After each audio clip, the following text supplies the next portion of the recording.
каждой комнате камин не поставишь, слишком накладно, поэтому сделаем один, но с двумя топками. Он будет обогревать сразу 2 комнаты. Сначала делаем фундамент. Выкладываем из кирпичей площадку такого размера, каким будет сам камин.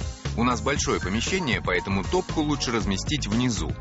Если же было бы помещение маленькое, тогда, чтобы огонь был виден всем сидящим за столом, тогда надо было бы топку поднимать на 40-50 сантиметров. Раствор для кирпичей не обязательно покупать. Можно просто смешать глину с песком в равных пропорциях.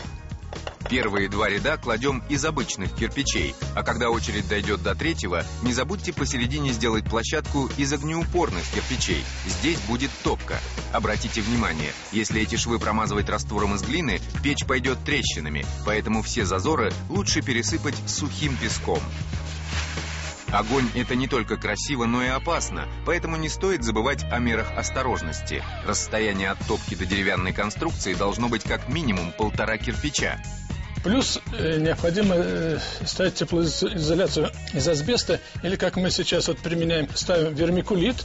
Это очень теплостойкий материал. И для предотвращения сквозняков ставим базальтовую вату. Теперь делаем стенки. Они должны быть толщиной в 2 кирпича. Не забывайте каждый из блоков подбивать киркой, так они лягут плотнее. Кстати, швы можно заполнять 2 вариантами. Первый. Промазываем кирпич с 3 сторон раствором и ставим на место. И второй способ. Сначала раскладываем блоки, а только потом сверху заполняем шов. Стены готовы? Тогда делаем так называемый потолок камина. С обеих сторон устанавливаем вот такие металлические уголки перекрытия и проверяем уровнем. Через неделю, когда камин высохнет, можно устанавливать дымоход. Только после этого в течение 2 недель понемногу протапливать камин.